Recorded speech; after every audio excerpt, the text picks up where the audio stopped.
안녕하십니까. CNG-TV 방송 진행을 맡고 있는 조영식입니다.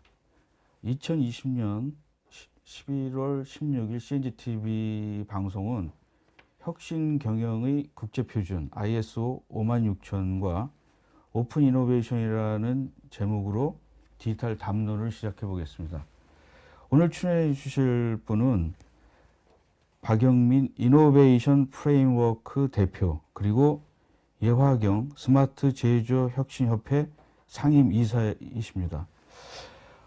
오늘 두 분 어렵게 모셨는데, 두 분 다 우리 CNG TV에 과거에 나오셨어요. 근데 이제 오늘은 또 새롭게 두 분이 몇 개월 후에 계속 성장을 하시면서 새로운 콘텐츠를 가지고 나오셨습니다. 오늘 재밌게 봐주셨으면 감사드리겠습니다. 우선 오늘 박영민 대표님 또 굉장히 사업 많이 하시잖아요. 또 좀 각자 두 분 지금은 아니고 각자 두 분 좀 소개를 부탁드리겠습니다. 네, 알겠습니다. 네, 자 반갑습니다, 여러분. 저는 이노베이션 프레임워크의 대표이사 박영민입니다. 저는 ISO TC279 이노베이션 매니지먼트 커미티의 한국 대표로 활동을 하고 있습니다. 네, 우리 이사. 네, 저는 상당히 오랫동안 IT 잡지 쪽에서 일을 하다가 그 후에는 비영리 조직 협회에서 근무를 하게 됐는데, 지금은 얼마 전까지만 해도 오픈 이노베이션 협회라는 곳에서 일을 하다가 지금은 사단법인 스마트 제조 혁신 협회, 거기에서 오픈 이노베이션 본부, 특히 그쪽에 집중해서 업무를 하고 있습니다. 예, 오늘 두 분을 모시고 우선 준비한 자료를 가지고 우리 박 대표님이 먼저 좀 설명을 해주시죠. 네네. 네. 지금 보시는 슬라이드는 제가 요 최근에 유튜브 방송사에서 방송한 그 내용을 캡처를 했는데, 자막에 보면 혁신 없는 유통, 비즈니스의 몰락. 이 발표자께서 그때 유통기업의 어떤 그 대단한 변화, 이런 거를 말씀하시면서 쓴 용어인데, 몰락이라는 그 타이틀을 보고 조금 전에 조 박사님께서 너무 끔찍하지 않냐. 그렇게 말씀하셨는데, 사실은 저게, 요즘 혁신이라고 하는 그 화두가 굉장히 많은 데서 이제 쓰이는데, 요 최근에 어떤 그 추세를 보면은 생존이나 몰락 이런 아주 극단적인 용어랑 혁신이 많이 쓰입니다. 그래서 제가 이걸 이제 오늘 시작할 때 이 용어를 쓰는 게 좋겠다고 생각을 했어요.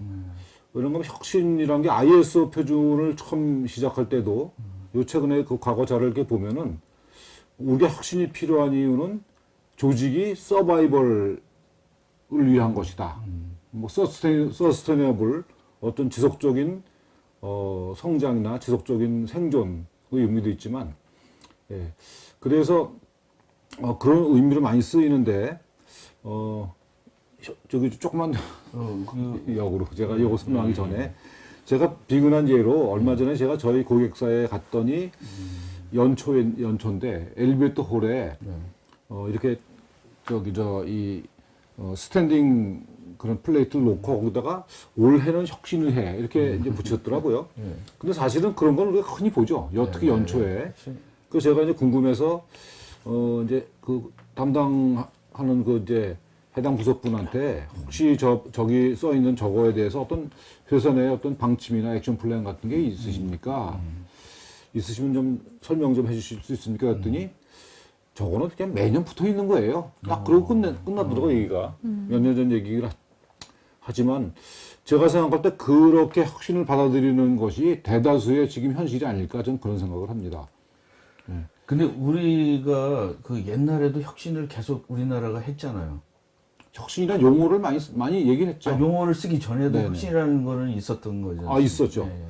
특정한 기업의 경우에는 혁신적인 기업이 있죠, 우리도. 네. 잠시 후에 제가 그 슬라이드 하나 준비를 했는데, 그때 와서 말씀드리죠. 네. 다음 슬라이드. 네. 그래서, 지금 여기 이제 리타 맥크레스라는 그 교수는, 전 세계적으로 혁신가 전문가로 활동을 많이 하시는 분인데 이분이 이제 쓴 논문 내용이나 또는 뭐 이렇게 그 강연한 내용을 보면 이런 얘기를 많이 합니다. 혁신은 다른 중요한 조직의 프로세스와 마찬가지로 관리가 가능하다. 따라서 지속적이고 체계적으로 접근해야 한다. 이렇게 얘기를 합니다. 이 말은 뒤집어 얘기를 하면은 지금은 혁신이 지속적이 아니고 또 체계적으로 접근하지 않는다는 의미거든요. 저는 굉장히 현실을 잘 표현했다고 생각을 하고 저는 이분의 말씀에 굉장히 공감을 합니다. 근데 비단 이런 얘기를 하시는 분은 이 리타 맥그레스 교수 말고도 굉장히 많습니다. 해외에 나온 비디오나 또 논문을 보면은 많은 분들이 이런 얘기를 하거든요. 그러니까 우리가 일상적으로 기업 활동을 할 때 뭐 품질 경영이라든지 요즘 환경 경영 뭐 등등 이런 활동을 많이 하는데 그거나 마찬가지로 이걸 프로세스화 시켜서 기업 내에서 어떤 내재화가 되는 활동으로 만들어야 된다. 이런 의미로 저는 생각을 합니다. 그다음, 네. 이 책은 지금 그 삼성 SDI의 사장도 하시고 그다음에 삼성 기술원 원장을 하셨던 손욱 대표께서 그 지으신 책인데 이 책이 2013년도에 나온 책이에요. 나오자마자 제가 이제 말씀을 듣고 제가 바로 이제 이 책을 구입을 해서 읽어봤는데 여기에 다시 제가 요 최근에 삼성그룹의 이건희 회장이 돌아가시고 나서 굉장히 언론에서 많이 다루었는데 이 책이 생각이 나서 다시 한번 그 책을 제가 꺼내보고 거기서 어떤 혁신의 키워드를 몇 개를 한번 골라보겠다고 하고 다시 그 책을 읽어봤습니다. 근데 보니까 굉장히 중요한 키워드들이 많이 있었습니다. 특히 제가 오늘 이제 소개시켜드리려고 했던 것이 세 가지인데 첫 번째는 돌멩이를 들고 싸우는 사람이 총을 들고 싸우는 사람을 이길 수 없다. 좋은 방법이 없으면 결국 성공할 수 없다는 뜻이다. 실제로 혁신은 가장 앞서가는 방법론을 도입해 성과를 내고 체질화하는 것이다. 삼성의 혁신 스토리는 굉장히 많습니다. 지금 이미 보도를 통해서 알려진 바와 같이. 그 다음에 우리가 잘 모르고 있는 내용도 상당히 많은데 이 손욱 대표님은 삼성그룹에서 그 혁신을 이끈 리더 중에 한 분이었었거든요. 그 상황을 굉장히 잘 아시는 분이기 때문에 전 이분 말씀에 굉장히 우리가 귀를 기울여야 되지 않을까 생각을 하는데 또 한 가지는 하지만 나중에는 시행착오 없이 안정적인 시스템을 갖출 수 있었다. ISO 9000에 의거한 룰과 프로세스를 준수한 힘이었다. 바로 ISO 9000의 기본으로 기초부터 완벽한 체질로 바꾼 것이다. 제가 요 내용을 소개시켜드리는 이유는 ISO 9000이라고 하는 표준의 힘을 말씀드리는 거예요. 그리고, 이제 삼성전자에서 휴대폰의 품질 때문에 이 휴대폰을 막, 수십 대를 쌓아놓고 불을 질렀다는 그런 일화가 있는데 사실이죠. 일화가 아니고 실화인데, 이제 그때를 그 정점으로 해서 이 품질이 바뀌는 그 삼성전자에서 만든 휴대폰 많은 분들 쓰시지만 저도 늘상 탄독으로 합니다. 그 품질에 대해서 이런 것들이 바로 이러한 그 표준을 기본으로 해서 튼튼하게 체질을 바꾼 그런 결과가 아닐까 저는 생각을 합니다. 그 마지막으로 이제 프로세스를 바꾸어야 인류가 된다. 저는 정말 공감을 합니다. 우리가 이제 규모가 10명 미만의 회사 같은 경우엔 프로세스라는 것 자체가 사실은 의미가 없죠. 서로 얼굴 보고 마주대고 일을 하는 거니까. 근데 어느 정도의 규모를 이루고 있는 기업의 경우에는 이 프로세스라는 것이 없으면 혼란 상태입니다. 혼란. 그리고 개인이 알아서 일을 하는 형태이기 때문에 그 일을 잘하는 사람이 만약에 그 조직을 떠나면은 그 조직 자체가 굉장히 위험스러운 상황이 되는 이런 일들이 굉장히 많거든요.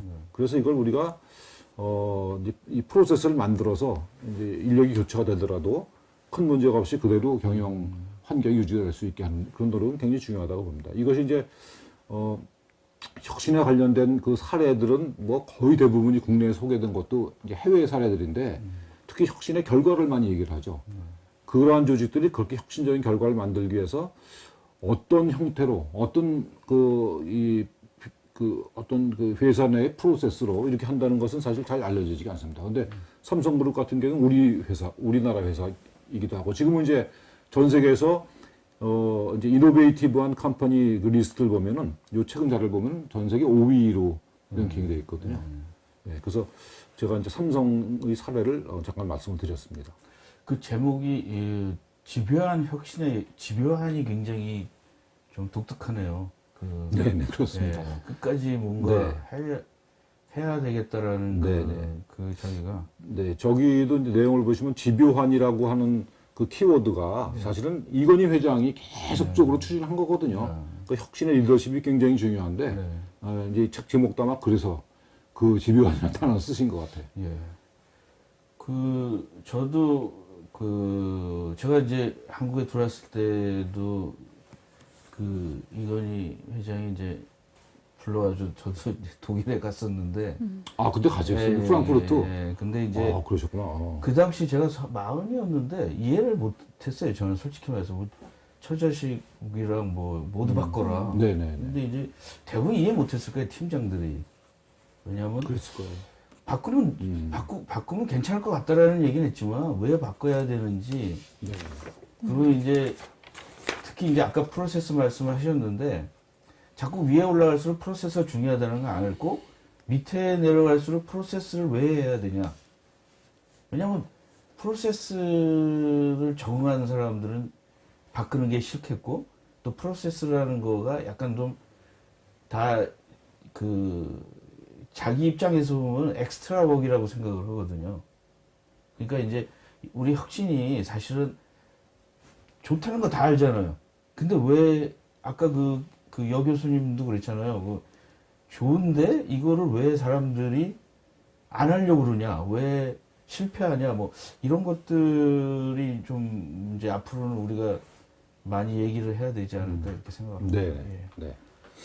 그래서 이러한 배경으로 ISO에서 이제 혁신 경영 쪽에 표준을 만들기 시작했는데 이게 2013년이거든요. 시작한 게. 그리고 2019년도에 첫 번째 표준이 제정이 됐습니다. 한 6년 정도를 전 세계적인 전문가들이 모여서 계속 그 표준을 만들어간 것이죠. 표준 문서를 보시면 알지만 대개 뭐 30 몇 페이지, 40 몇 페이지 그렇거든요. 그 정도 분량의 문서를 만들기 위해서 그 많은 전문가들이 모여서 굉장히 얘기를 많이 합니다. 그 때로는 뭐 이제 반론을 제기해서 뭐 논쟁까지 하고 이런 경우가 다 반사거든요. 그래서 저는 혁신에 관한 책이나 이런 뭐 어떤 세미나 이런 걸 많이 봤는데 이 ISO 표준만큼 많은 사람들의 집단 지식이 어떤 그 과정을 거쳐서 나중에 합의 과정까지 이르는 과정을 거치면서 만들어진 문서는 ISO 표준이 가장 대표적인 것이 아닐까. 물론 ISO 말고도 뭐 IEC도 있고 표준기관이 많지만 어떤 이 집단 지식이 모여서 여러 과정을 거쳐서 만들어진 결과라는 것에 대해서는 저는 굉장히 우리가 인정을 해야 될 것 같아요. 예. 그래서 이제 박 대표님, 저도 이제 박 대표님이랑 이제 이노베이션에 대해서 많이 하시고, 제가 많이 배우고, 또 토론도 많이 하고, 그래서 이제 그 대표로다가 나가셔가지고 참석도 하셨잖아요. 네네. 그거에 대해서 조금 좀 설명을 해 주시죠. 혼자 나갔다 오셨는데. 네, 사실은 제가 이제 TC79라고 하는, TC는 테크니컬 커미티 그래서 기술위원회거든요. 표준을 만드는 기술위원회인데, TC79에서 활동 시작한 건 약 한 2년 정도 됐습니다. 그 전에는 제가, 이제 프로젝트 매니지먼트 분야에서 계속 표준 활동을 했습니다. 한 10여 년 했는데, 그러다 보니까 이제 매년 한 번씩 그 플리너리 미팅이라고 해서 총회에도 참석을 하고, 또 이제 그 사이사이에도 워킹 그룹 미팅, 그 다음에 요즘에 특히 이제 외부로, 하는 이제 그런 그 비대면 미팅을 계속 해왔었습니다. 근데 이제 그런 내용을 보면은, 물론 이제, 서로 만나서 하는 회의에서도 막 논의가 굉장히 활발하지만, 이제 그런 과정을 거쳐 중간에 만들어진 드래프트 다큐멘트들이 있어요.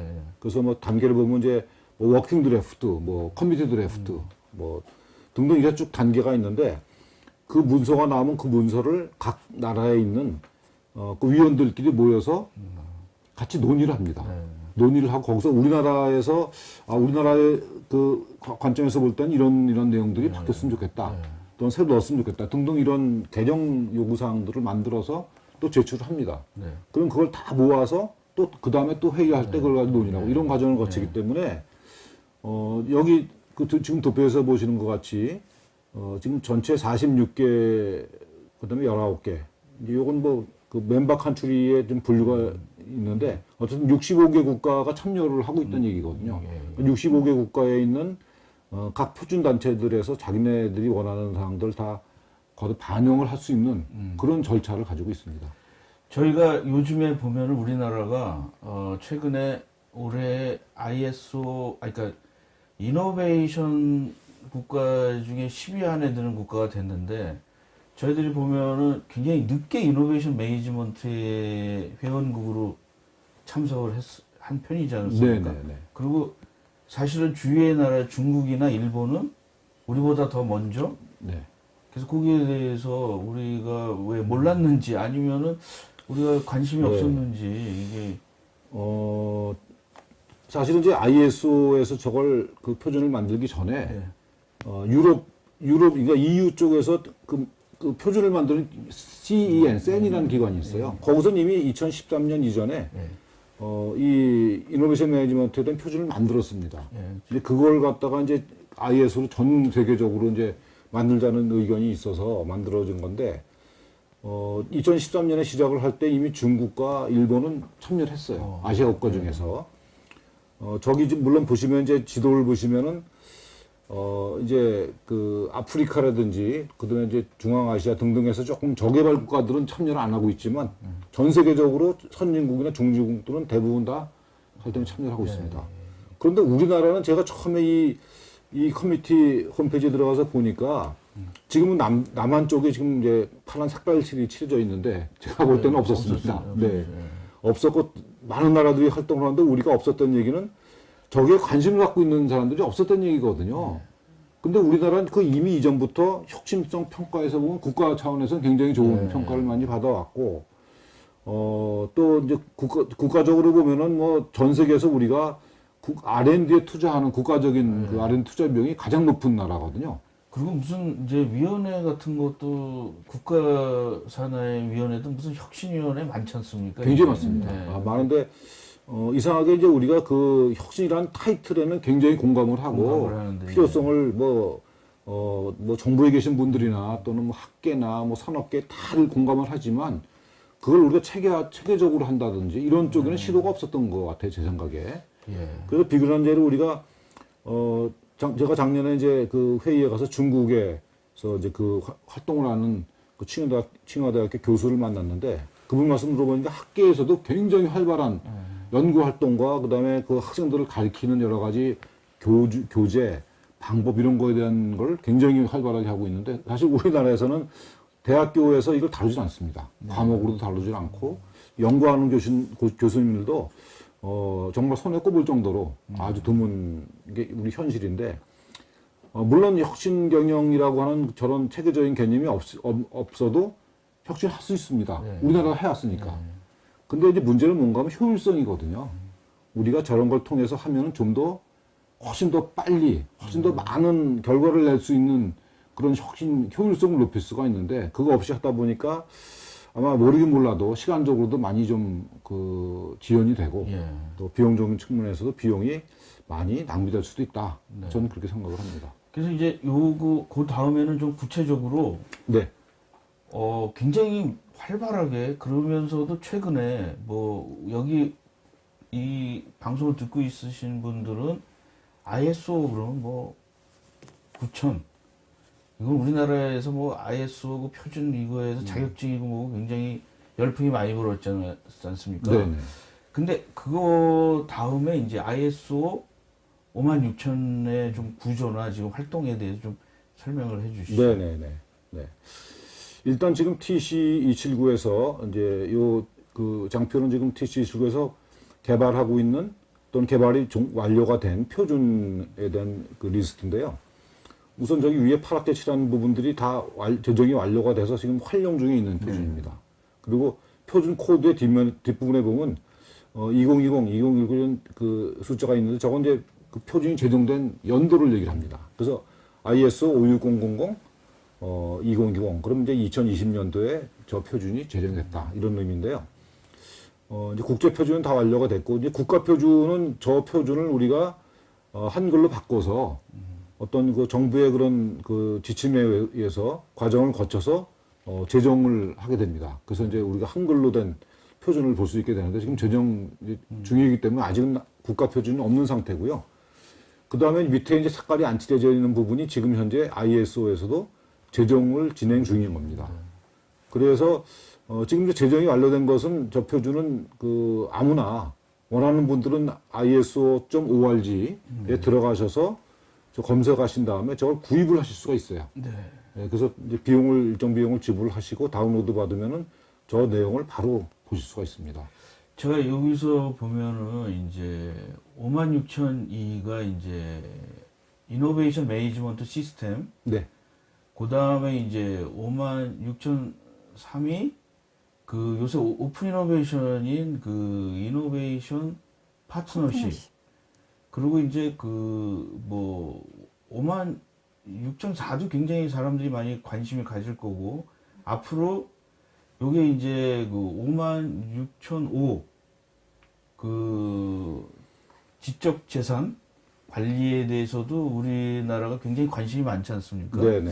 그래서 앞으로 이것을 가지고 여기에 보시고 이제 많은 분들이 좀 참여를 해야 되는데 아직도 몇몇 사람들만 이제 지금 그 관심을 가지고 있는데 우리 우리 기술위원장님께서는 좀 이걸 쫙 퍼뜨려야 되지 않습니까? 많은 사람들이 이건 뭐, 참여를 좀 예. 해야 될 것 네네, 같은 맞습니다. 생각이 되고 있습니다. 저 표를 말씀드리는데 조금 부연 설명을 더 해드리면은 요즘에 이제 우리나라 경제가 추격형 경제에서 선도형으로 가야 된다. 이런 얘기를 뭐 정부에서도 많이 하고 굉장히 많은 분들이 그런 얘기 하거든요. 근데 우리가 선도형으로 바뀌려면 바뀌어야 되는 건 알지만 뭘 어떻게 바뀌는 거냐. 그에 대해서는 사실은 뭐 좀 명확한 가이드라인이 없이 키워드만 갖고 얘기를 하는 게 아니니까 저는 그런 생각을 많이 합니다. 근데 저기 보면 이제 5605 인텔렉추얼 프로퍼티 매니지먼트 저기 이제 지식 자산 관리. 예, 이제 우리가 이런 쪽으로 갈수록 저게 굉장히 중요해지죠. 그 다음에 그 밑에 있는 전략적 이제 지능 관리, 스트래티직 인텔리전스 매니지먼트, 또 그 밑에 있는 아이디어 매니지먼트 이쪽 부분이 사실은 우리나라에는 좀 생소한 부분들이에요. 그죠? 우리나라 기업이나 우리나라 정부에서는 좀 생소한 부분들인데 우리가 이제 선도형 경제로 가기 위해서는 저쪽 부분이 굉장히 중요합니다.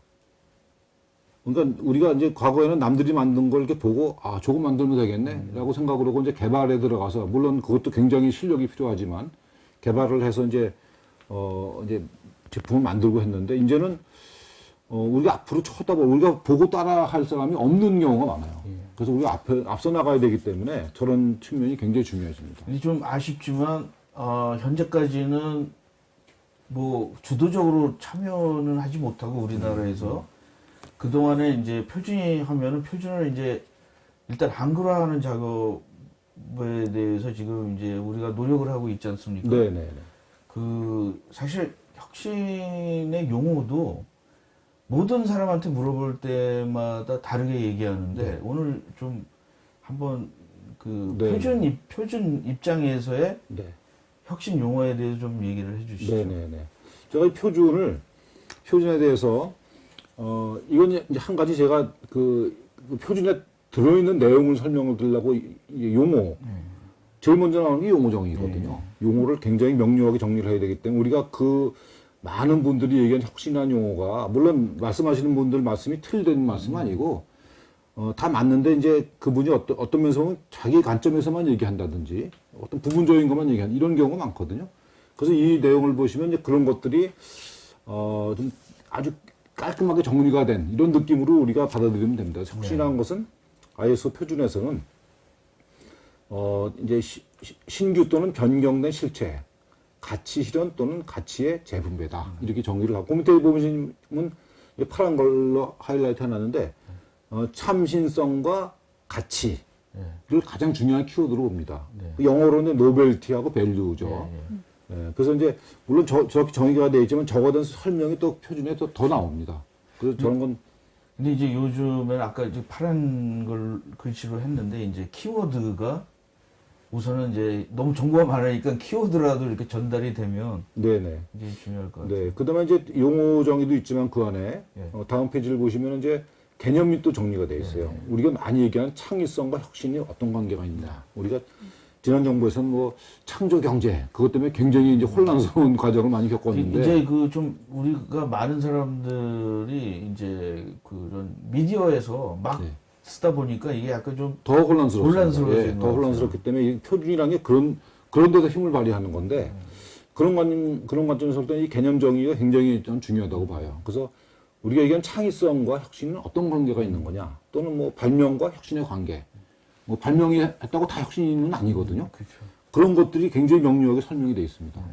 그리고 이건 제가 한 가지 예만 들은 건데 어떤 표준 내용을 보면 이런 것들이 이제 잘 정리가 되어 있고 저희 이제 국내위원회에서 하는 역할 중에 하나가 지금 이걸 한글로 바꿔서 여러분들이 이해하기 쉽게 이제 그렇게 만드는 일을 지금 하고 있는데 앞으로 이런 것들이 이제 다 만들어져서 이제 많은 분들이 볼 수 있게 이렇게 아마 곧 될 것 같습니다. 예, 일단 그 여기서 방송을 할 때 다른 분야도 있지만 이 대중화시키자라는 거, 많은 사람들이 표준을 많은 사람들에게 혜택을 그럼요. 있게 해주는 네, 거, 이게 이제 제일 네네. 중요한 네네. 것 같은데. 네. 그 다음에 표준에 이제 56000 그 펀더멘탈 그 표준에 들어가 있는 내용 중에 또 한 가지 우리가 좀 눈여겨봐야 될 부분이 혁신 경영의 8대 원칙이 있어요. 네. 원칙, 프린서플이죠. 프린서플이 있는데 이 8가지의 원칙이 굉장히 중요하다. 근데 한 개 내용을 다 설명드리려면 시간이 걸리지만 이 내용을 보면은 정말 고개가 끄덕여집니다. 이것이 그냥 나온 게 아니고 그 여러 국가에서 혁신 활동을 하는 전문가들이 모여서 초기에 나온 그 개념을 이렇게 보면은 지금 이 결과하고 틀립니다. 그러니까 그 많은 그 시간과 과정을 거치면서 굉장히 여러 사람들의 의견이 이제 포괄적으로 들어가 있다는 얘기인데, 예를 들면 이 두 번째, Future Focused Leader, 미래지향적 리더라는 그 원칙이 있거든요. 우리가 뭐 스티브 잡스나 또 비근한 예로 뭐 이건희 회장 이런 분들의 스토리를 들어보면 저게 원칙이라는 것이 당연히 들어가는 거죠. 굉장히 중요하죠. 그러니까 저런 것들이 저 안에 담겨 있는 거예요. 8가지의 원칙이 있는데 그 각각의 원칙은 이런 거다. 이런 게 설명이 되어 있습니다.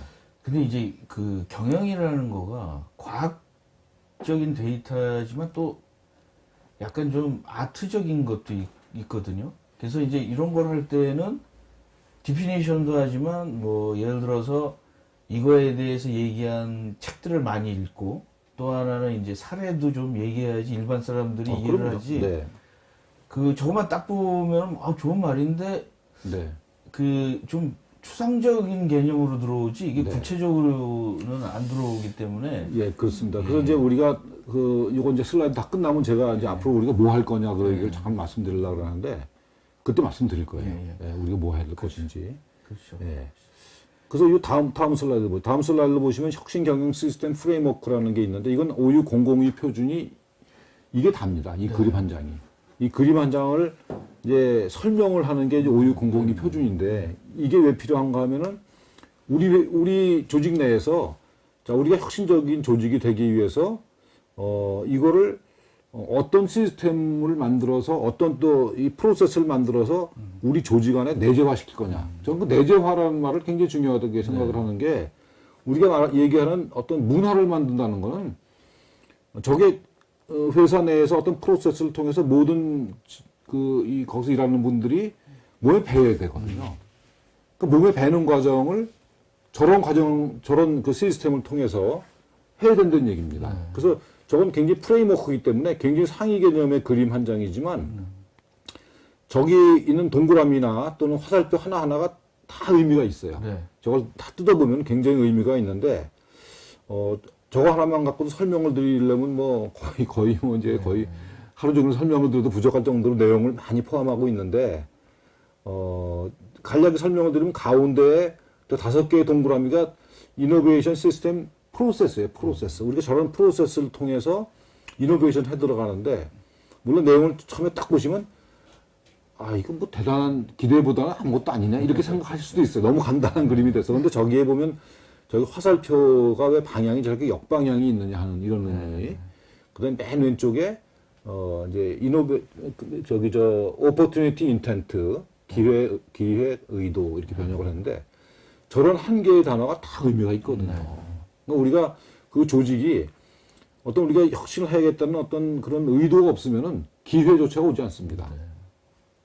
그런 의미들이거든요. 다. 그래서 저런 것들이 이제 어떤 그런 의미를 우리가 다 이해를 하고 저 개념을 가지고 이제 이 프로세스를 우리 조직에 맞는 프로세스를 만들어 가면은 저 그림 한 장이 굉장히 큰 좋은 그렇죠. 가이드라인이 될 거예요. 그래서 그런 관점에서 저걸 이제 보시면 될 것 같습니다.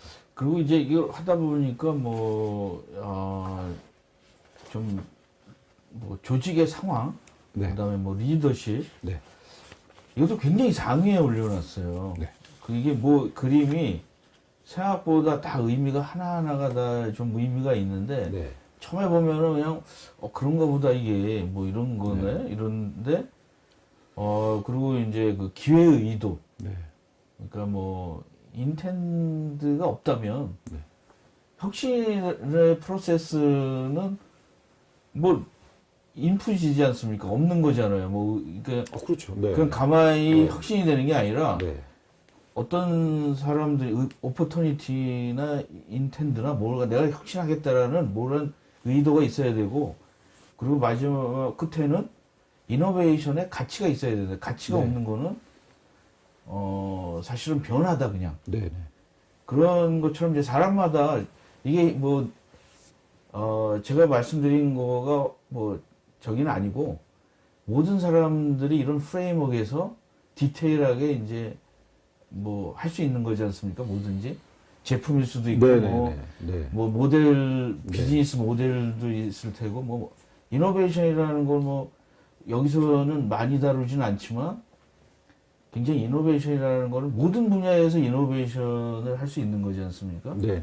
예, 그래서 오늘 일단은 오늘 또 있나요, 장수가? 여기 끝이죠. 마지막인데 이제 저 향후 계획을 잠깐 말씀드리는데 그건 이 회사님 말씀 듣고 할까요? 같이 아니면 제가 먼저 할까요? 저 간단합니다. 제가 말씀드릴 내용은 일단 말씀드린 이 표준이라고 하는 것은 굉장히 상위 개념의 문서입니다. 네. 그래서 쪽수가 다 합쳐야 한 30여 페이지 정도 되는데 이제 그것만 가지고 우리가 뭘 하려 그러면 참 답답하죠. 네? 너무 이 관념적인 용어고 원칙적인 용어만 들어가 있어서 이걸 가지고 바로 하기는 어렵기 때문에 이걸 좀 풀어서 여러분들이 좀 이해하기 쉽게 만드는 작업이 필요합니다. 그래서 어떤 활용할 수 있는 가이드북 이런 것도 만들어야 되고, 그다음에 이걸 보급하기 위해서는 이런 전문가들이 그 내용을 다 이제 이해를 하시고, 그다음에 이제 이걸 전달할 수 있는 여러 가지 도구도 만들어서 강연이라든지 또는 교육 프로그램이라든지 여러 가지 이런 걸 통해서 이제 보급을 해야 됩니다. 그래서 표준은 만들어 놓은 것 자체가 그걸로 의미가 끝나는 것이 아니고 그걸 활용을 해야 되거든요. 그래서 활용이라는 측면에서 볼 때는 저나 또 여기 같이 활동하시는 우리 위원님들 이외에도 각 여러 이제 기관에서 이런 업무 담당하시는 분들, 또 관련된 정부기관에 정부 관련하시는 분, 이런 분들이 같이 다 참여를 하셔서 그걸 빨리 우리가 이제 이 보급을 해서 우리 개별 기업들이 다 이게 혁신적인 기업이 될 수 있게 이렇게 하는 노력이 가장 중요하다고 보기 때문에 그쪽으로 집중을 할 생각이고, 그렇게 해서 공적으로는 우리나라가 정말 혁신적인 국가가 되기 위해서는 개별 기업들 또는 더 나아가서 개인들이 혁신적이어야 되거든요. 네. 그런 관점에서는 이게 굉장히 중요한 역할을 할 것이다, 그렇게 생각을 합니다. 근데 이제 일반 사람들은 이제 기업이나 일반 사람들은 이렇게 우리 이런 거는 굉장히 좀 철학적이고 컨셉적이고 이런데 학문적일 수도 있고, 근데 이제 일반 사람들은 약간 좀 사례 베스트 프랙티스를 좋아하거든요. 여기 이렇게 성공 사례가 있구나. 그러면은 이제 우리도 이 분야는 아니지만 비슷하게 적용을 할 수 있구나. 왜냐하면 기업들이나 개인이나 이런 분들은 적용하는 걸 원하는 것 같아요. 네. 이 지식이나 이런 거가 너무 어렵고, 그거는 필요할 때 천천히 가지만 내가 그거를 지식을 다 알지 못하더라도 이 분야에서는 좀 혁신적인 그 프로세스를 적용해 보고 싶다. 작게나마 이런 것들을 좀 도와줄 수 있어야 되지 않을까, 우리 네, 물론입니다. 협회에서. 지금 조 박사님이 좋은 걸 지적을 하셨는데, 이제 저는 이제 그런 관점에서 볼 때 우리가 한 예를 들고 싶은 게, 이제 뭐 우리가 수영을 한다, 또 골프를 한다, 이런 운동 스포츠를 할 때 보면 우리나라는 되게, 처음에 이제 이제 비용을 지불하고 레슨을 받죠. 많은 분들이. 저는 그게 되게 중요하다고 보는데, 레슨을 받으면서 어떤 기초적인 훈련을 거치면은 그 사람은 성장을 합니다. 네. 근데 그런 기초 훈련이 없이 혼자 남들이 하는 거 보고 어깨너머로 보고 마구잡이를 하는 사람들은 제 경험입니다. 골프도 처음에 레슨을 받고 제대로 한 사람들이 계속 실력이 늘지 그냥 마구잡이로 친 사람들은 되게 어느 정도까지 간 다음부터 늘질 않아요. 그런 기초가 안 돼 있거든요. 그러니까 이것도 마찬가지로 표준이라는 것은 그 기초에 해당되는 부분인데 사례라든지 여러 가지 이런 것들은 물론 그걸 이해하기 위해서 우리가 이제 그런 걸 당연히 다 보고 설명도 하고 설명 들어야 되는데 그건 그야말로 이제 사례로 지나는 거죠. 그쪽 기업이나 그 조직의 상황이 우리하고 다르거든요. 그걸 그대로 받아들이기는 어렵고 우리가 원칙을 이해하고 그런 얘기를 들으면은 우리가 이제 우리 조직을 어떤 시스템화 시킬 때는 굉장히 도움이 되죠. 당연히 필요합니다. 그건. 우리가 이게 그 번역도 하고 스터디 그룹도 많이 했었는데 이제 우리 모이던 분들 보면은 이노베이션에 대해서 굉장히 관심이 많은 남들보다 되게 굉장히 많은 네. 사람들이에요. 근데 이노베이션이라는 거가 혼자서 뭔지 모르고 이렇게 찾다 보니까 표준도 있고 외국에서 이런 조직도 있고 외국에서는 이렇게 조직적인 사람도 있고 많이 하는 사람도 있고 이게 길인가 보다 이렇게 느낌이 오지 않습니까? 네. 근데 이제 유튜브나 뭐 이런 데서 보면 뭐 약간 좀 이건 아닌데 예를 들어서 뭐 혁신 경영 혁신 막 혼란스러운 거 있잖아요. 그거를 모든 사람들이 내가 혁신이다라고 주장을 하면서 일단 하는데 약간 표준과는 약간 거리가 있는 자기가 개인적인 생각을 막 하는 것도 있는데 이 ISO 그 표준을 갖다가 시작을 하면서 우리가 굉장히 이 방향은 이거구나라는 걸 갖다가 좀 안 것 같아요.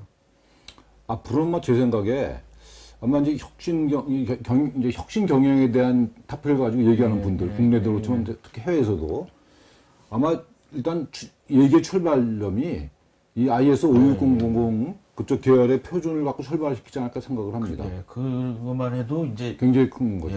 이 셋업이 딱 되고 그럼. 그런 것 같습니다.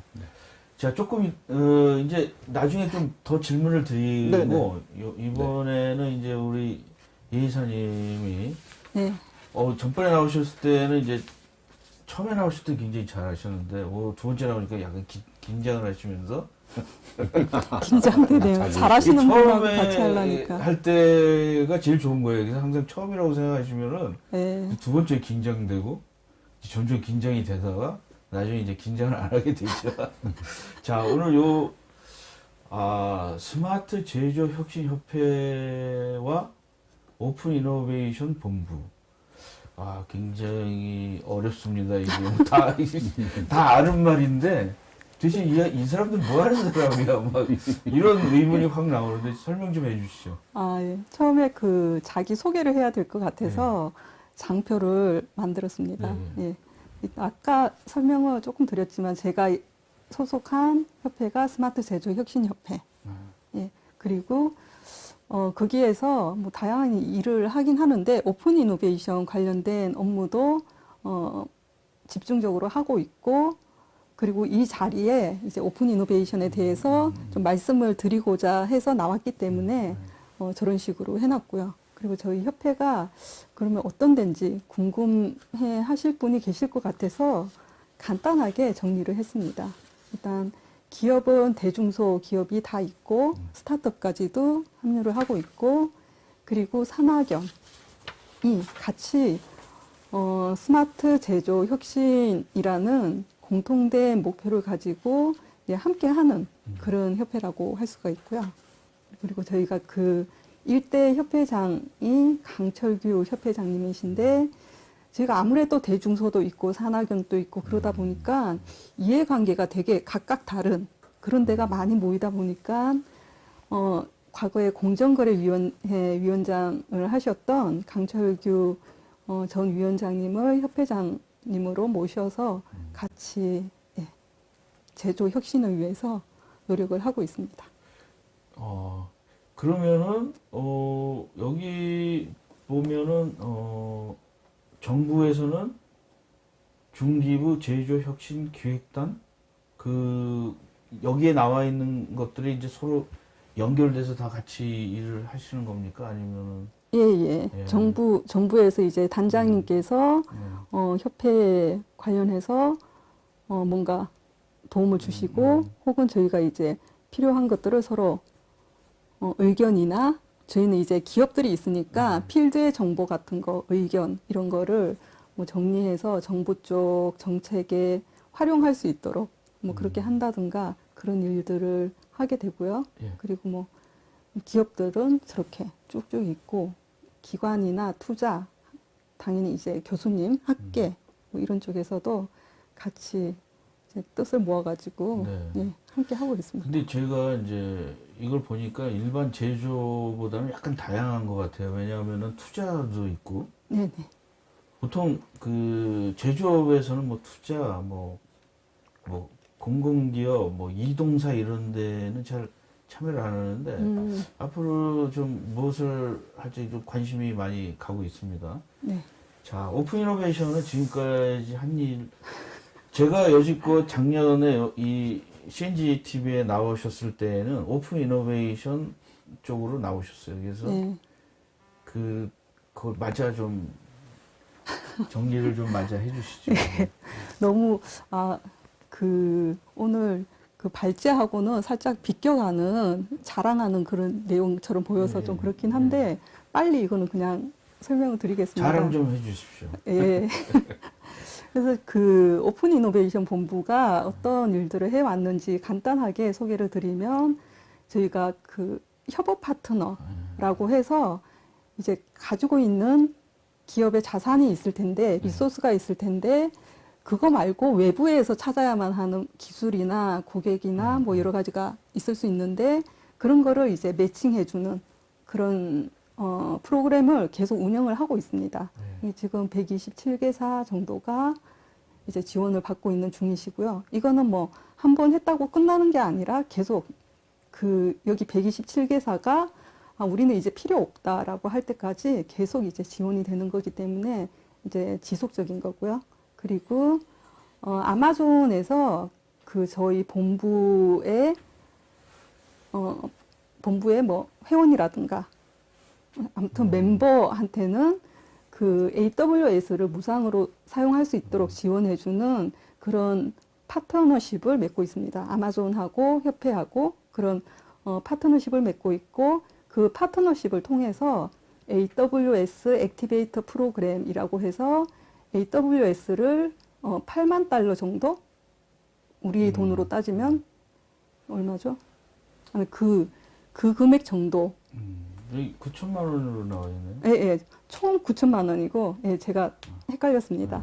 5천 달러 분의 AWS를 사용할 수 있는 무상 사용 그 지원을 하고 있습니다. 그래서 요거가 이제 시작된 거는 얼마 안 됐습니다. 2020년 7월 몇 달 전부터 시작이 된 거고 지금까지는 16개사가 이걸 신청을 해서 사용을 하고 있습니다.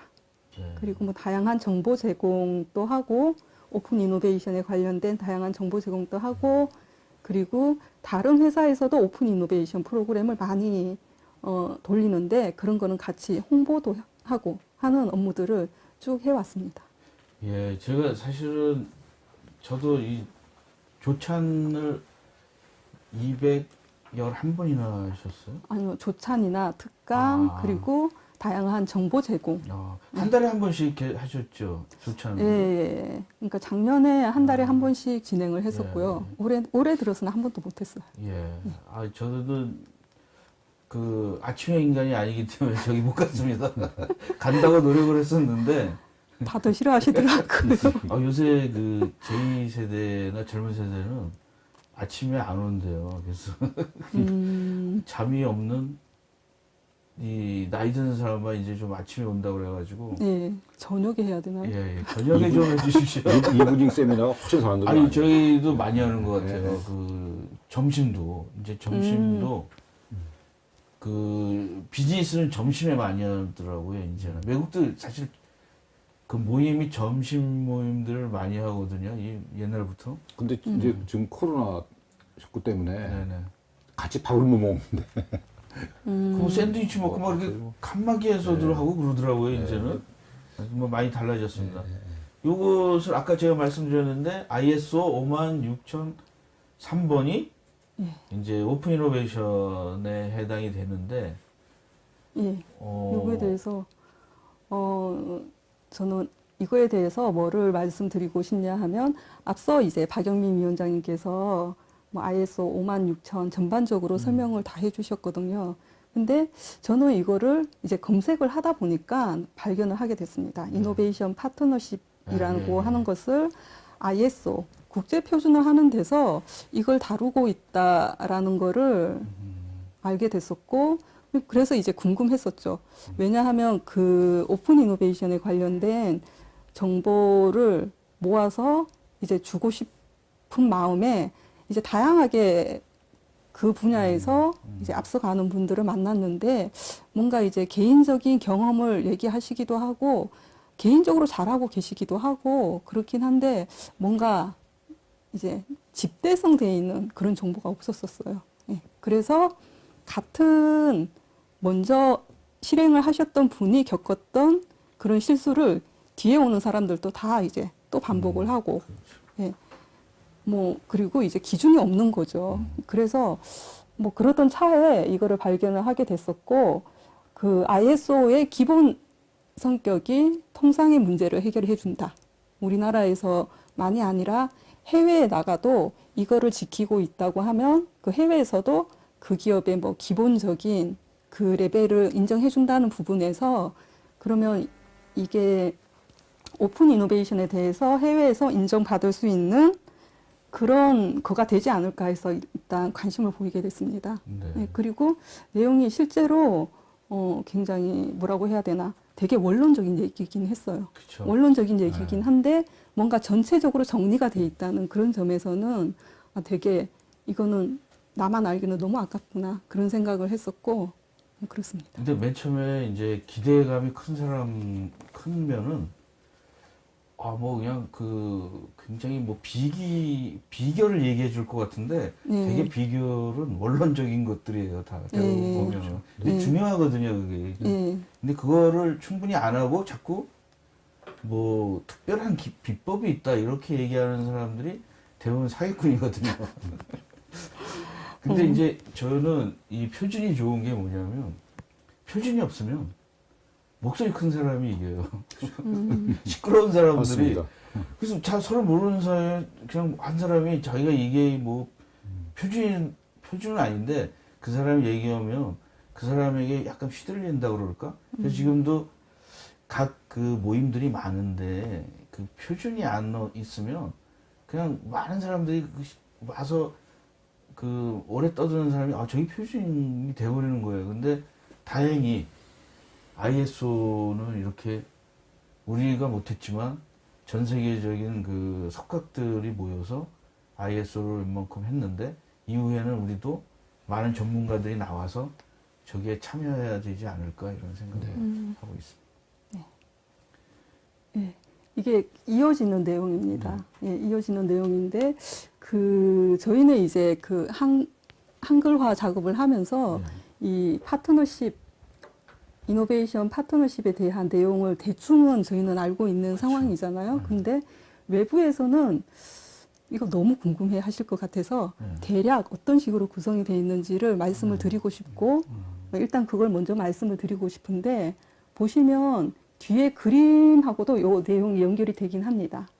예, 일단 혁신 파트너십 혹은 저희는 이제 그냥 오픈 이노베이션이라고도 하는데 이제 프레임워크가 어떻게 짜여져 있는지 그리고 오픈 이노베이션 좋다는 얘기를 다들 하긴 하는데 안 해도 되는 회사는 안 해도 되는 거죠. 그러니까 내가 해야 될지 말아야 될지.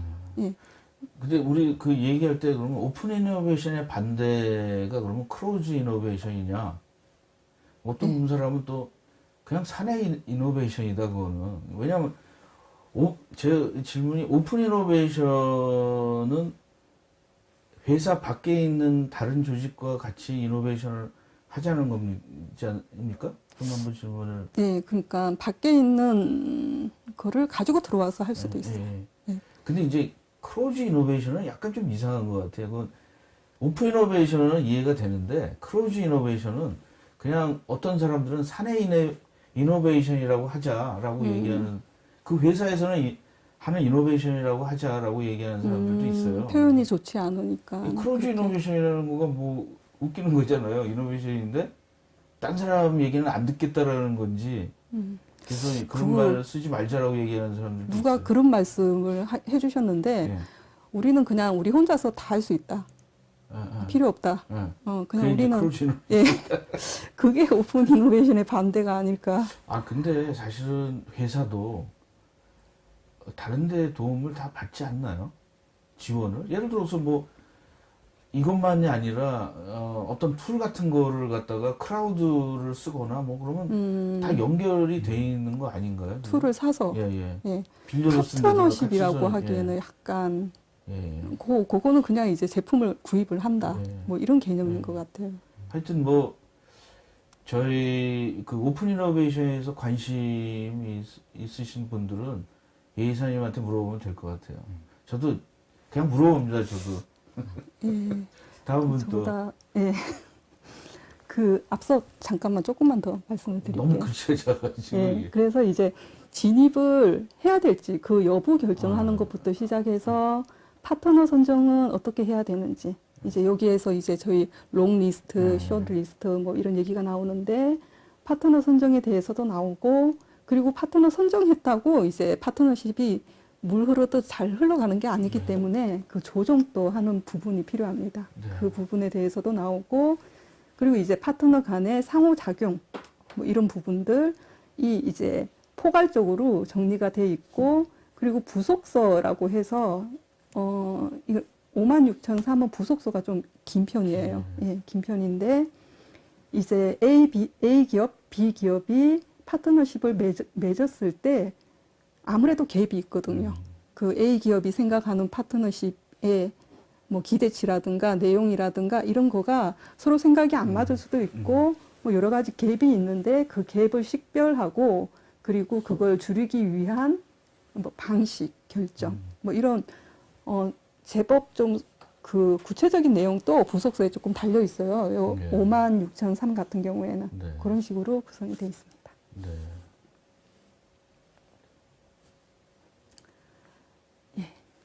여기에서 그 저희가 ISO에서 좋은 거는 그 정의를 잘 해놨는 거. 그래서 이제 이노베이션 파트너십에 대해서도 정의를 잘 해놨습니다.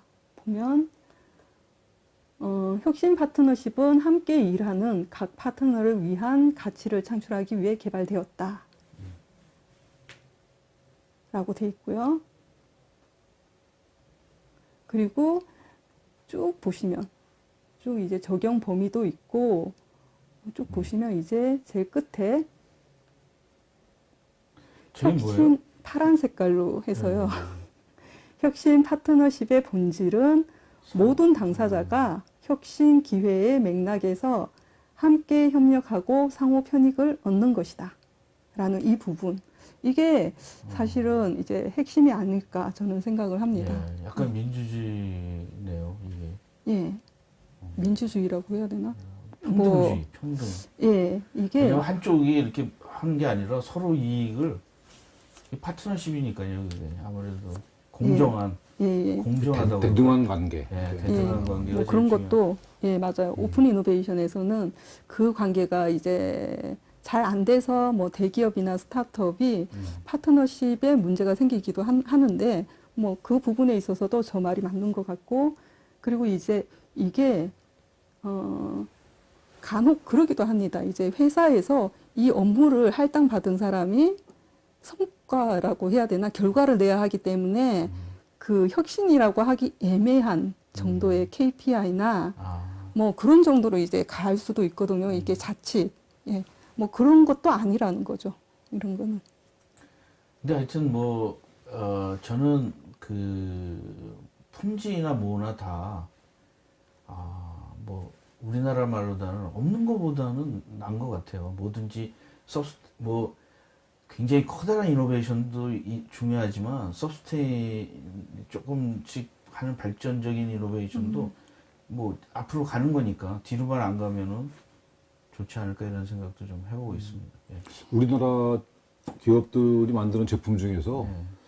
대부분이 다 인크리멘탈, 예, 인크리멘탈, 그러니까 이 예. 점진적인 혁신을 추구하거든요. 근데 그거는 뭐 반드시 뭐 그런 어떤 파괴적이거나 네. 정말 급진적인 혁신이 필요한 건 아니거든요. 예. 애플 같은 데는 되게 이제 그런 이제 파괴적인 레디컬한 이노베이션을 많이 하지만 우리는 삼성전자만 해도 사실은 굉장히 혁신적인 기업이지만 주로 인크리멘탈한 걸 하거든요. 근데 이제 파괴적 혁신은 또 그만큼의 또 리스크가 많지 않을까요? 그럼요. 더 크죠. 그래서 이제 네. 기업은 자꾸 리스크를 피하려는 경향이 네. 있지 않습니까? 이게? 네. 그래서 예, 그 다음에 이제 맨 마지막에 빨간 글자는 좀 이 이 표준은 예. 근데 이거는 이 내용은 네. 인수합병 방식의 혁신을 추구하는 조직에는 적용되지 않는다더라고요. 근데 저희는 이제 오픈 이노베이션에서는 저것까지도 포함해서 얘기를 하곤 하는데 아무튼 이 ISO의 요 56003은 저건 포함하지 않는다라는 거기 때문에 뭐이 부분을 미리 아시고 접하셔야 될 것 같아요. 근데 이 ISO 그 56,000에 참 대단한 게 굉장히 그 스코프를 나름대로는 그 논리적으로 잘 조정이 돼 있어요. 이거는 뭐 비즈니스다, 이거는 소셜 이노베이션은 아니다, 뭐 이렇게. 그게 굉장히 좋은 것 같아요. 왜냐하면 이걸 안 하면 초기에 들어오는 분들은 굉장히 혼란스러워요.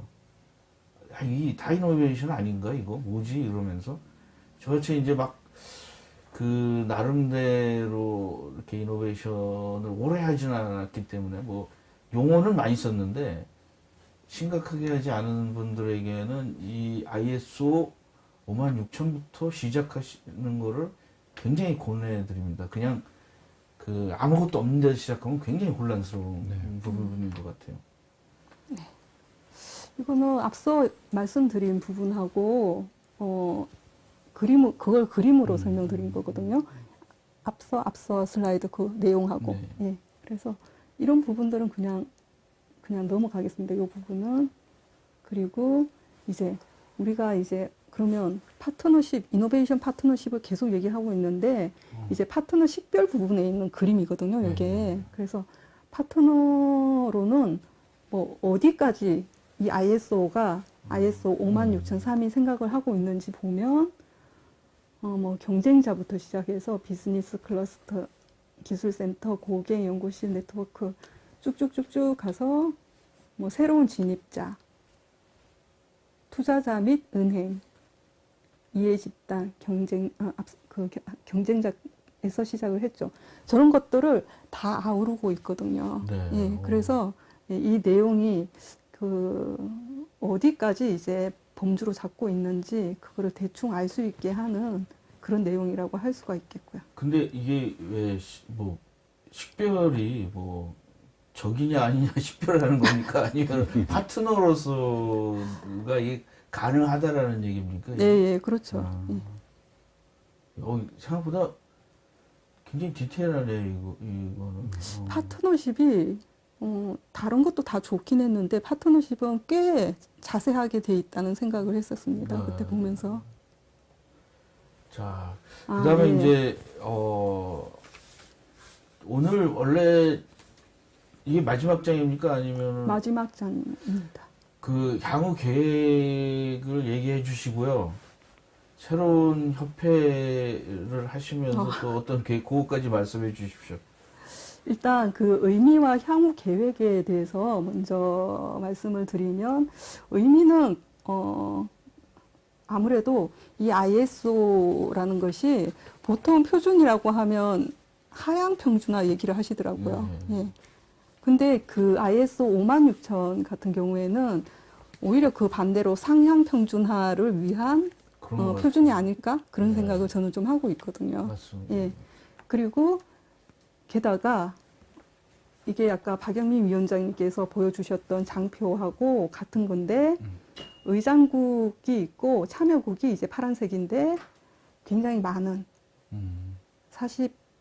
거의 50개 가까운 참여국이 저렇게 다 들어와서 여기에 합의를 하고 있고, 관망국까지도 이제 조만간 들어오겠죠. 그렇게 봤을 때는 진짜 글로벌하게 이 표준에 대해서 합의를 하고 있는 그런 표준이며, 외부 연계 기관도 뭐 OECD, WIPO, WTO, CERN, 월드뱅크 이런 외부 연계 기관도 여기에 대해서 이제 합의라고 해야 되나요? 뭐라고 표현을 해야 될지 잘 모르겠는데 이걸 인정하고 있거든요. 네. 그래서 이걸 아는 비즈니스 조직과 이걸 모르는 채로 그냥 그 오픈 이노베이션을 한다든가 혁신 경영을 한다든가 그런 조직의 경우가 굉장히 이제 글로벌에서는 좀 다르게 받아들여지지 않을까 그런 생각을 저는 좀 하고 있습니다.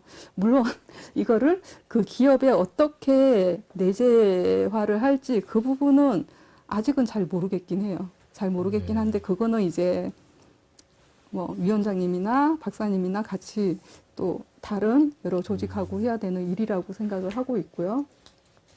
그래서 뭐 의미나 향후 계획은 물음표를 해 두긴 했는데 그렇습니다. 예. 이게 그런 의미를 가지고 있으리라 생각을 하고 네. 뭔가 약간 인프라 같은 느낌으로 이제 확대를 해야 되지 않을까, 확산을 시켜야 하지 않을까 그런 생각을 그리고 하고 내가 있습니다. 회사를 운영하는데 약간 좀 혁신을 뭔가 외부 파트너든 뭐든 하면은 그 스마트 제조 혁신 협회에 물을 두들기면 됩니까? 네, 일단 또 들어주십시오. 그러면은 이제 회비 있습니까? 회비? 회비요? 많이 네, 그거는 비쌉니까? 저희가 이제 곧 뭐 이사회부터 해서 이제 진행을 할 예정이라서 그 이후에 그거는 발표 이제 외부에 알릴 수 있어서 네. 네, 곧 알려드리겠습니다. 여기 이제 질문이 몇 개 좀 받아야 될 것 같은데 이제 시간이 다 돼가지고 김관도님께서 질문: 중소기업에서 ERP, MES 등 생산 및 자원관리 솔루션 보급 중심으로 스마트 팩토리 지원이 이루어지고 있습니다. 플랫폼의 개발 확산 단계에서 제조업 기업이 스스로 문제를 해결이 가능하도록 정부 공유 기반의 오픈 이노베이션을 전제로 한 산업 생태계의 조성이 필요한데, 국내 중소 제조기업을 중심으로 성공 사례에 대한 구체적인 소개를 부탁드립니다. 그 오픈 이노베이션 협회에 있을 때 약간 그 기업들이 큰 기업입니까? 아니면 좀 작은 기업들도 있습니까? 중소기업도? 이게 큰 기업도 있고 작은 기업도 있긴 하죠. 중소기업도 그리고 하냐는 거. 그 중소기업이 네. 좀 더 힘들긴 하죠. 아무래도. 왜냐하면 이제 현업에서 하고 있는 거, 그거를 빨리 해서 그 월급도 주고, 뭐, 사무실 비용도 임대비도 내고, 그게 굉장히 급하기 때문에 사실 오픈 이노베이션은 어느 정도 이제 별도의 예산도 가져가고, 별도의 인력, 집중할 수 있는 인력도 있어야 하고, 그거에 대해서 이제 CEO가 뭔가 저희가 번역할 때 얘기했던 그 약속을 하고 약속을 지키고, 예, 그런 내가 것들, 이거 하겠다. 예, 그리고 꼭 그거를 하도록 해주고, 빈말을 하지 않고 그냥 이제 말로만 하는 게 아니라, 그런 부분들이 있기 때문에 아무래도 중소기업도 힘들고 중견기업도 힘들어 하더라고요. 저는 뭐 이제 그 스마트 팩토리에도 이제 좀 관여를 해봤는데, 그 사실은 그 기업이 전체적인 혁신 모델이나 뭐 비즈니스 모델이나 무슨 프로세스나 이런 혁신이 없이 스마트 공장 하나를 들어온다고 해서 그 회사가 경쟁력이 생기지는 않거든요. 근데 그걸 자꾸 이제 스마트 팩토리라는 말에 아까는 몰락이 했는데 이거는 그걸 너무 많이 하다 보니까 막 도깨비 방망이처럼 스마트 팩토리를 쓰는데 저는 그거보다 좀 이노베이션의 마인드가 더 중요하다는 생각을 좀 개인적으로 하고 있습니다. 그래서 그리고 황금민님은 국제표준 ISO 56000에 대응하기 위해 기업이 가장 신경을 기울여야 할 부분은 무엇이라고 할 수 있습니까? 좀 질문은 어려운데 박 대표님이 좀 해주시죠. 일단 이제 표준을 우리가 이해를 해야 돼요. 내용을 이해를 해야 됩니다. 그 과정이 제일 먼저 해야 될 일이라고 생각을 하고요. 그 다음에 지금 오늘 말씀은 안 드렸지만 지금 56001 표준을 만들 것이냐 하는 것에 대한 투표가 진행 중이거든요. 그래서 많은 국가들이 이제 그 56001이라는 표준을 만들고자 하는 그가 절대 다수입니다. 근데 저 표준이 왜 중요한가 하면 저게 인증이거든요. 우리가 ISO 9000 인증도 ISO 9001이라고 하는 표준이 있었기 때문에 인증이라는 체계를 만들 수가 있었어요. 그래서 001 표준이 만들어지면 인증으로 간다라고 보면 됩니다. 그래서 만약에 그렇게 되면은 그 해당되는 기업이 혁신적인 기업이냐 하는 그 잣대를 저런 걸 통해서 만들어지지 않을까 저는 그런 생각을 합니다. 그렇죠. 그러니까 사실은 뭐 수학이나 모두 내가 아는 거랑 한 연습 문제나 이런 거를 테스트를 해보면서 내가 지금 어느 수준인지 뭐가 약한지를 그 어세스먼트가 필요하지 않습니까? 네네네. 그런 부분들이 좀 챙겨야 될 것 같고 그 다음에 그렇죠. 손정환님께서는 ISO 56000에 대한 우리 정부와 기업의 대응 사항은 어느 수준인가요? 라고 좀. 네, 지금은 사실은 이제 대응이 없다고 봐야죠. 왜그런가 하면 아직 홍보가 안 돼 있기 때문에 이 표준의 존재 자체가 국내에는 아직 알려지지가 않아서 사실 오늘이 이 표준에 대한 소개를 그 많은 분들 대상으로 하는 게 처음이에요. 처음이기 때문에 예, 처음이기 때문에 이제 앞으로 이런 기회가 많았으면 좋겠다는 생각을 하는데 이제 그것이 되고 나면은 그 다음에 이제 뭐 정부나 관련 기업들이 내용을 파악하시고 나면 아마 있을 거예요. 근데 한 가지 이제 제가 조금은 좀 아쉽다고 하는 점이 뭔가 하면은 우리 정부가 사실은 그 ISO 표준 만드는데 굉장히 적극적입니다. 그래서 그 전체 우리가 참여하고 있는 그 TC 수를 보면 뭐 전 세계에서 한 5위 이내 될 정도로 굉장히 적극적으로 많이 참여를 하는 우리가 참여하고 있는 표준은 대부분 기술 표준이거든요. 기술 스펙에 대한 이런 것들이 많은데 사실은 이 56000과 같은 이 경영 표준, 경영 시스템 표준들은 단기적인 성과를 기대하기 어려운 것들이거든요. 이건 장기적으로 봐야 되기 때문에 장기적인 어떤 관심하고 거기에 대한 어떤 지원이 필요한데 우리가 이제 ISO 9000의 경우를 생각하면 그것이 우리 경제에 미치는 영향이 굉장히 컸습니다. 그래서 그런 거를 우리가 좀 그 생각을 해서 관련된 분들이 좀 이쪽에 보급에 좀 그 지원을 많이 해주셨으면 하는 그 요망사항이 있습니다. 이종훈님께서는 그 커머스와 물류 쪽에 혹시 진행해야 할 부분이 있으면 말씀해 주세요. 사실 외국에서는 이노베이션이 뭐 이커머스나 물류 쪽에서도 많이 일어나지 않습니까? 그렇죠. 대상이 다 해당이 되죠. 근데 이제 우리는 너무 이제